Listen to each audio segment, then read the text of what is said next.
Em junho deste ano, o The Economist divulgou seu ranking anual das 10 melhores cidades para se viver no mundo, e de todos os países europeus, um deles chama a atenção por ter duas cidades nessa lista.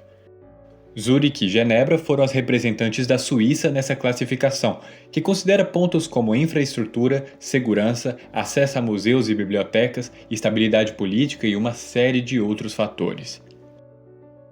A grande verdade é que a Suíça é conhecida pela sua excelência, seja nos relógios de alta qualidade ou até mesmo no chocolate. O país tem um dos melhores EDHs do mundo e um dos salários mais competitivos, fazendo com que ano após ano diversos imigrantes de várias partes do mundo cheguem ao país em busca de mais qualidade de vida e melhor remuneração. Além disso, a Suíça é muito conhecida pelos seus bancos, principalmente porque muitos empresários e administradores optam por abrir suas contas offshore nas condições especiais que o país oferece. Por muitos anos, a Suíça ficou marcada por ser o refúgio fiscal de rendas lícitas e ilícitas, mas acredite que o histórico e a importância política da Suíça é bem maior do que estas simplificações. Isso porque o país é um bom exemplo de gestão pública comparado a demais países da Europa e do restante do mundo. O seu sistema político independente, seu mercado financeiro altamente estável e a sua posição diplomática ao longo da história fizeram com que o pequeno país de relevo alpino e sem acesso ao mar se tornasse um dos países mais ricos do mundo. Quer saber quais fatores levaram a Suíça a se tornar uma nação tão bem-sucedida? Então fica até o final do vídeo. Olá, seja muito bem-vindo! No vídeo de hoje nós vamos entender como a Suíça se tornou um dos países mais ricos do mundo.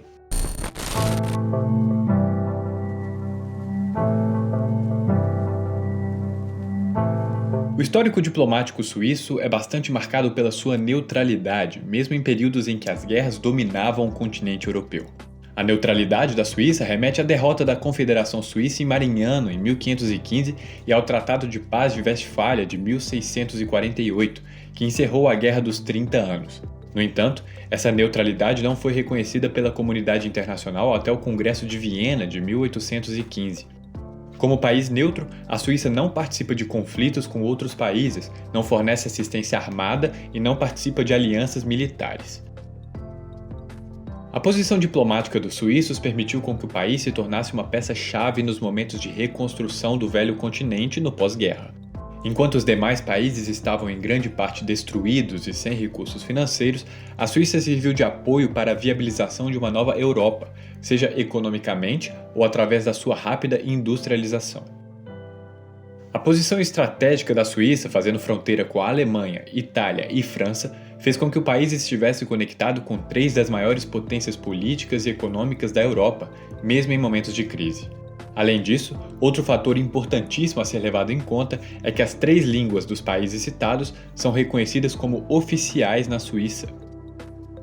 Essa abordagem multicultural fez com que o país se tornasse bastante integrado com o restante da Europa, principalmente sobre o ponto de vista financeiro.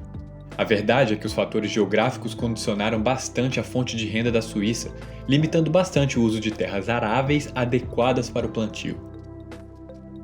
Em contrapartida, o país se beneficiou bastante com a posição central no continente europeu, fazendo com que diversas rotas de comércio entre a Alemanha, Áustria, França, Itália e o Principado de Liechtenstein passassem em território suíço.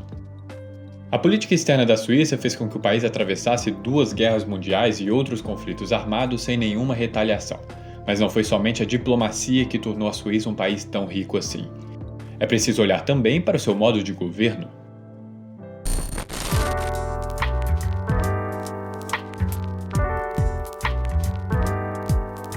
Por se tratar de uma nação bastante diversa, com várias etnias convivendo em conjunto, a Suíça adotou uma abordagem política conhecida como consociativismo, que permite com que múltiplos grupos sociais sejam representados no parlamento do modo mais igualitário possível.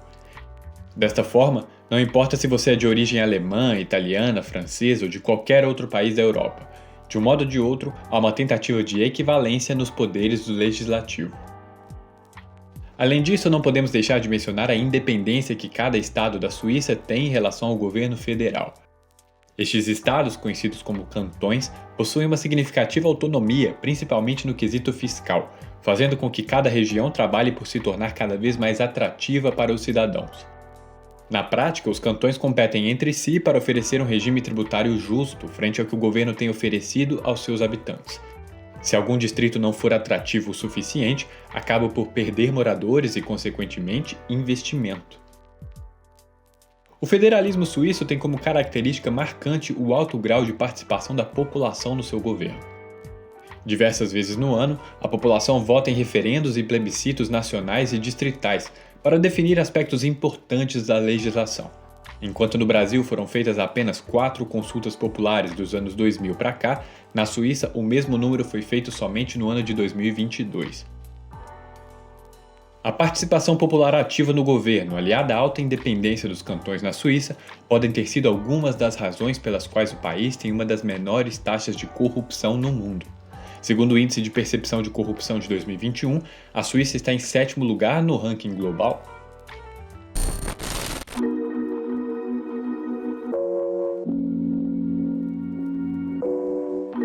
A longa tradição de participação popular, aliada a uma forte dependência da Suíça em relação ao comércio exterior, deram origem a um outro grande legado político do país, a rejeição da intervenção estatal na economia e um forte sentimento de liberdade civil. Desta forma, com exceção dos Correios, a maioria dos serviços públicos essenciais são administrados por empresas privadas ou, em alguns casos, terceirizados pelo governo através de concessões. Outro fator importante a ser lembrado é que, assim como os suíços rejeitaram historicamente um governo centralizado e burocrático, este mesmo olhar se deu no plano da política externa, com o país recusando a entrada e a adesão à União Europeia. Embora tenha alguns tratados que na prática reduzem burocracias e taxas com o bloco econômico, além de fazer parte do espaço Schengen de livre comércio, a Suíça permanece fazendo questão de ser um país autônomo, com moeda própria, legislação independente e soberania assegurada. Mas essa independência não deve ser confundida com isolamento internacional. A Suíça tem uma relação muito amigável com vários países e o meio pela qual ela atinge essa relação é através do comércio. O sistema financeiro da Suíça é um dos mais tradicionais do mundo, fazendo com que o franco suíço seja uma das moedas mais fortes no mercado cambial. As palavras-chave que determinam a posição do sistema financeiro suíço no globo podem ser duas: estabilidade e confiança. A Suíça passou por 2 guerras, por crises financeiras mundiais, mas permaneceu com sua moeda forte e isenta de planos econômicos que arriscassem o seu alto valor. Além disso, o fator cultural é muito importante. Estamos falando de uma população que tradicionalmente rejeita a intervenção estatal na economia e que preza pela sua participação nas decisões governamentais. O resultado desses fatores leva à confiança. O sistema bancário suíço é um dos mais referenciados quando o assunto é facilidade de operação e baixo nível regulatório. Embora atualmente a Suíça não seja considerada um paraíso fiscal, a grande verdade é que ela permanece com um elevado grau de liberdade econômica e proteção à propriedade privada. Hoje em dia, o sistema bancário suíço age de acordo com os parâmetros mundiais convencionais justamente para fugir desse rótulo de paraíso fiscal, mas é inegável que o modo pelo qual o governo suíço opera para incentivar certas áreas é por meio de corte de custos e burocracias. Falamos isso referenciando o artigo de René Zulauf, que defende que, embora o país não seja um paraíso fiscal, a Suíça buscou mitigar os problemas da pandemia, por exemplo, cortando impostos. Citando uma frase direta do artigo, ele diz, abre aspas, na Suíça, os contribuintes são geralmente vistos como parceiros de negócios e não como meros sujeitos tributáveis, fecha aspas. Ele também salienta a concorrência dos cantões como um fator importante para a economia. O link, como sempre, está na descrição caso você queira dar uma olhada. O sigilo bancário é um fato conhecido mundialmente, inclusive por brasileiros, já que alguns políticos e empresários condenados por corrupção possuíam contas em bancos na Suíça. Essa política de tratamento de dados pessoais, aliada aos baixos impostos, fez com que o país fosse uma espécie de refúgio de capital estrangeiro com origem duvidosa, e por isso, em 2019, algumas dessas regras fiscais foram revisadas no país. Seria uma análise bastante redutiva definir a Suíça como um mero paraíso fiscal, ou dizer que grande parte do seu enriquecimento se deu através da administração de dinheiro ilícito. Na verdade, grande parte do sucesso da Suíça se relaciona com a confiabilidade no país, relacionada a uma cultura que valoriza a não intervenção estatal na economia, mas que ao mesmo tempo promove o amplo diálogo comercial com os vizinhos, não importa quem sejam.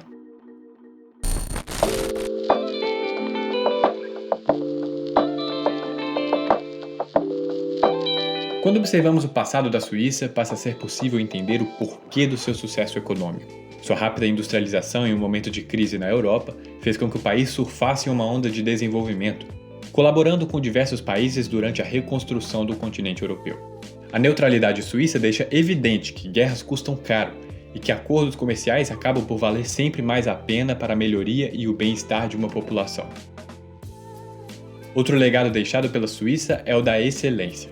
Valores culturais como pontualidade, bom funcionamento dos serviços públicos, um senso de perfeccionismo em quase todas as áreas de fabricação fazem com que os produtos e serviços suíços tenham uma preferência no mercado internacional. E aí chegamos naquele clichê que diz que tudo que é suíço é bom, desde o queijo, o chocolate, o relógio e até o canivete. A gestão pública suíça nos mostra que é possível administrar uma região mesmo com 4 línguas oficiais e povos de origens distintas. O consociativismo, aliado à baixa intervenção do governo nos assuntos domésticos da região, fazem com que não haja formação de grupos com maiores privilégios ou uma pequena elite que se beneficia das concessões estatais. Na Suíça, a voz da população, pelo que tudo indica, parece falar mais alto e, por consequência, há uma maior liberdade civil. E por último, mas não menos importante, podemos concluir que sim, que é possível que um pequeno país sem acesso ao mar e com relevo montanhoso se torne uma verdadeira potência econômica mundial. E aí, gostou do vídeo? Então olha só, tô deixando 2 opções aqui para você continuar conectado com a gente. Aqui à esquerda a nossa playlist da Europa para você conhecer mais países do velho continente. E à direita quero te mostrar a nossa série sobre os novos tigres asiáticos. Então escolha aqui um dos 2 e nós nos vemos em segundos. Um forte abraço e até a próxima!